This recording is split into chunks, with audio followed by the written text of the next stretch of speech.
Hello, Louisiana Beer Review Special Edition. This is a double down.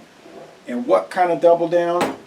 A Michelob Lager double down.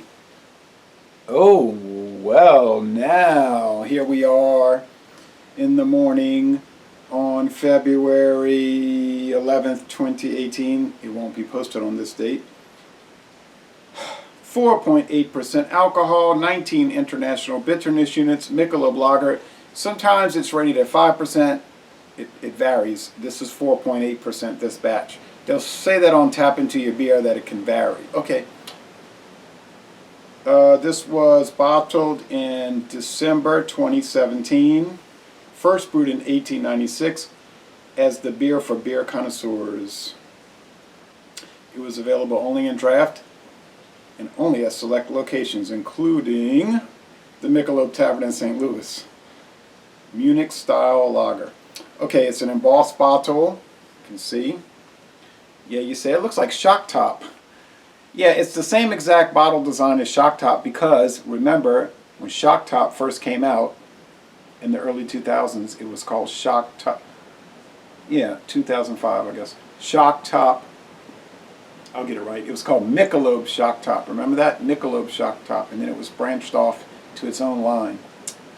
Michelob Lager.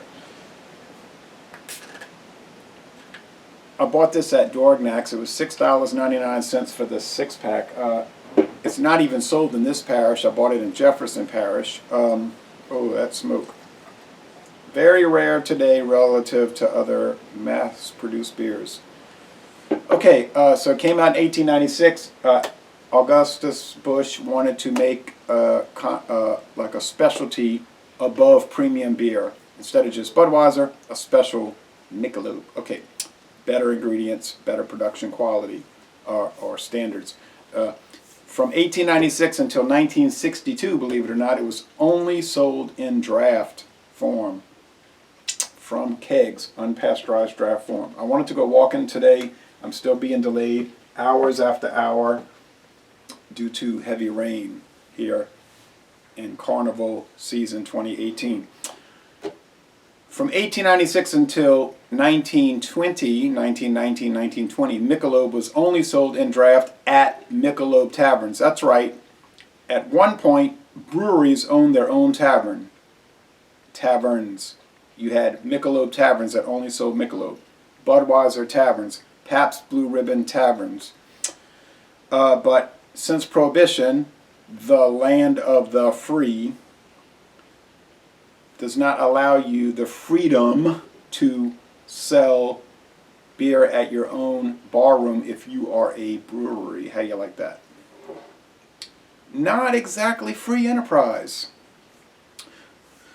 but controlled commerce. Okay, anyway, but getting off of political considerations, you can see I have a large array of Michelob. I started drinking Michelob in February 1996 when I began this beer adventure.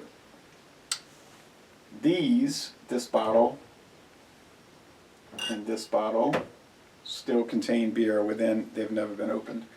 This is a 1896 to 1996 100th anniversary bottle. Okay, I bought a 6-pack. And then we have, about 1998 bottle. Born on date. Yep, April 7th, 1998. Never before opened and never will be opened if I have my way.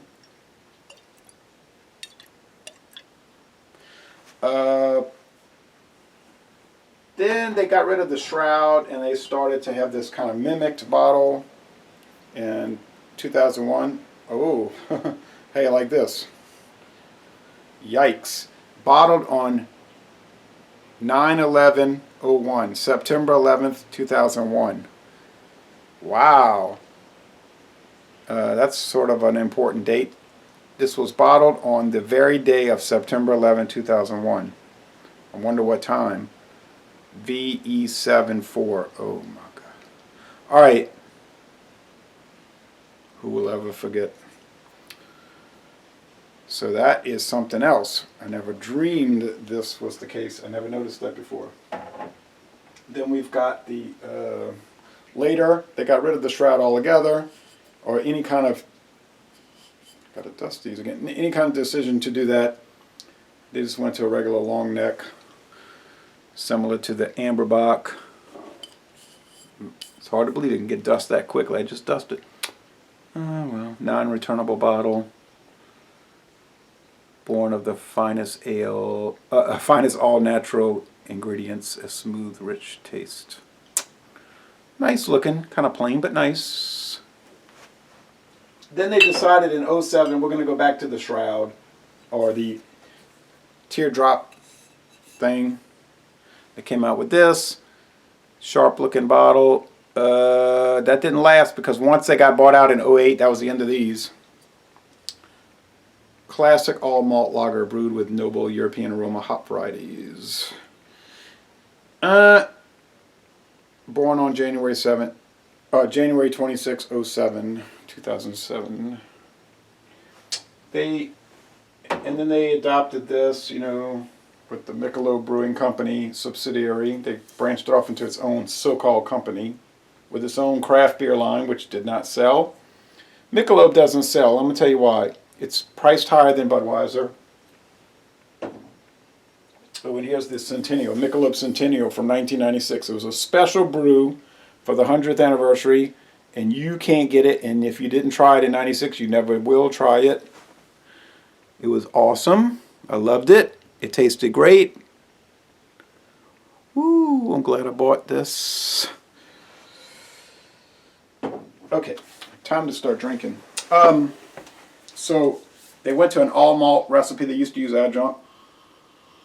They started making pale ale, Hefeweizen, Dunkelweizen, all kind of stuff. Didn't sell.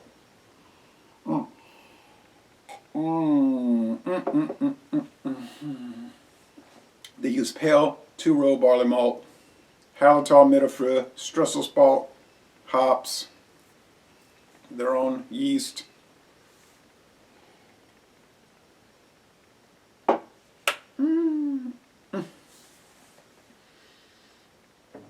Back in the 90s, they had Michelob Dry, a beautiful item, so crisp, so awesome. There's still beer in this 1997 bottle.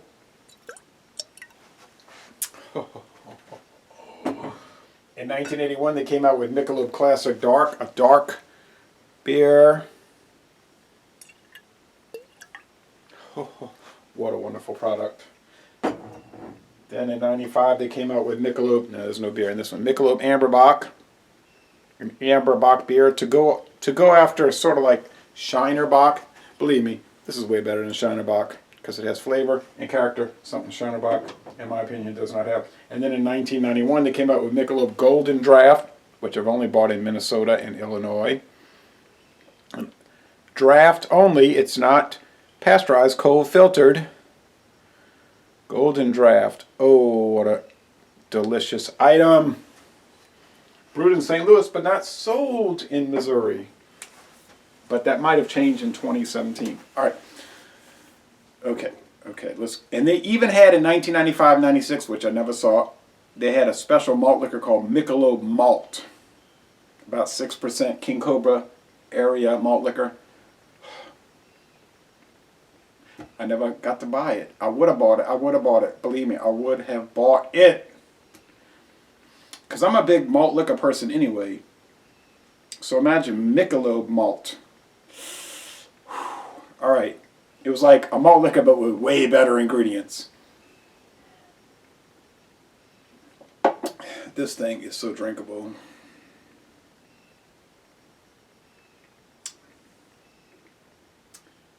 $6.99. A 6-pack. What is the price for a 12-pack at Dorgnac's? I think it's like $13.99. Yeah, same price. Awesome beer. You could just guzzle it, and it's so high quality. Don't let people fool you. Now some people might say, "I ain't drinking that macro trash. I ain't drinking that." I'd like to find some of those people and give them a blind taste test, but they wouldn't do it. They just wouldn't agree to it because they might be wrong. But so the whole story, part of the story. All right, so in 1991, now when I was a kid, 10 years old, 12 years old, Michelob was like a major product. If you were really gonna put on the dog and impress people, you bought Michelob. Most people did not buy Michelob; they couldn't afford it. But if you had a nice dinner party and you wanted to impress people, and you may not have had any money, but you might have wanted to show that you had a sense of quality. And some of y'all older people over age 40 know what I'm talking about. You'd buy Michelob. You'd say, yeah, I'm buying Michelob. So for a fish fry, you bought Budweiser. But for your daughter's wedding, you bought Michelob. Yeah, it was going to set you back a good amount, but you'd do it. And everybody would be really impressed. Now people look down on that like, Michelob? I don't think so. I was drinking this Imperial IPA the other day, and there's only 1,200 bottles produced, and I bought it 2 days fresh. I wouldn't have drank it 3 days out. It wouldn't have been super fresh. You know, that kind of attitude. But back then, that was a serious item. But anyway, as early as 1981, Anheuser-Busch could see that there was this growing, what we today call craft beer market. They call it specialty beer, above premium beer. They said, let's get in early on this. Coors, too, they did the George Killian's Irish Red Lager. And Miller started with their Miller Reserve. And that goes against the whole narrative that all the major producers wanted to make was yellow fizzy stuff. It's funny because if that's all they wanted to make, how come that's not all they made, right? So they put out the dark Michelob Classic Dark in 81. Then later Michelob Dry. And then in 07, the whole Michelob craft beer line. I have some of the bottle caps. I didn't save all the beers. It was too much. Yeah, like the Pale Ale. Oh, Michelob Pale Ale. And, oh yeah, the Black and Tan. So they made a Michelob Pale Ale. Oh, it was a jewel. That was a jewel. The Black and Tan, so nice, such a nice item. But no one bought it, and that was the thing I was going to bring up earlier. The Budweiser Bud Light people aren't going to drink it because they're going to say it's too strong, it's too bitter. That's what I always hear from the macro drinkers. It's too strong, it's too bitter. It's like you never even drank it. How do you know it's too strong and too bitter? But you know they're not going to give it a chance. Like this, for instance. You give it to a Budweiser drinker or a Bud Light. Mostly it's Bud Light. I went to a Mardi Gras party years ago in New Orleans. Crew of Endymion. I'm like, try Michelob. Oh, it's so hoppy. I'm like, no, it's not hoppy. It's only 19%. And 19 IBUs. It's just got more flavor. But they don't know what they're talking about. They just say it's bitter. And they humor me like, oh, it's pretty good. Would they actually ever drink it? No. Would they ever go buy it? No.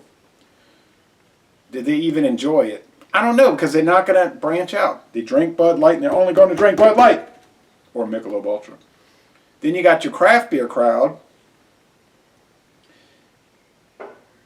If they didn't know what it was, they might like it. They do know who makes it, though. It's like a Hammer movie, from 1958, Hammer Films. Anheuser-Busch. I'll never drink that.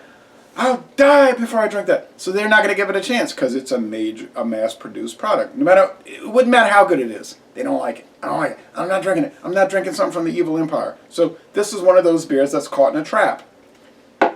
The regular people won't drink it because it's too strong.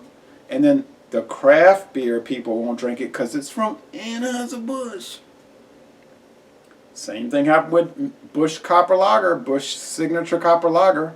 One of the great lager beers of the last let's say since 2001, the 21st century. Great, great. Everybody who drank it loved it. The Pabst Old Tankerdale, let's look at that reissue.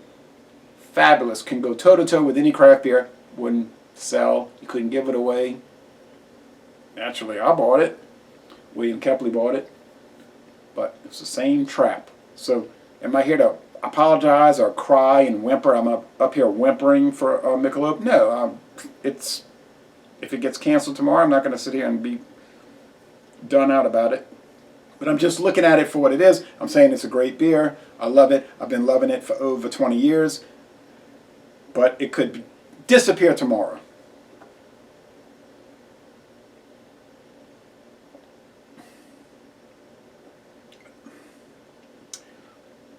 Bread crust, grassy hops, very mellow, very mellow, very mellow. Light body, crisp finish, and all around, I mean, you got to be honest, it's like the best mass-produced lager that you can buy, like really. So, in that sense, it's sad. It's sad that you just can't get it. But no, I'm not hung up over it or like depressed or like done out about it. I'm just saying, for a hobbyist like myself, it's kind of sad. It is sad, but it is what it is. So anyway, Double Down, like Jeff Lyons, New England Beer Reviews, he said he gets it. He can get 24 packs, suitcases of cans, and it's not that expensive in New England. Never seen a can of Michelob in my life, in real life, except on the internet. Never been the case in Louisiana. I know it was. They first bottled it. Oh, I mentioned that earlier. It was first bottled in 1962. And Michelob was first canned in 1967. This is a true story. And when did it get discontinued? It could happen today.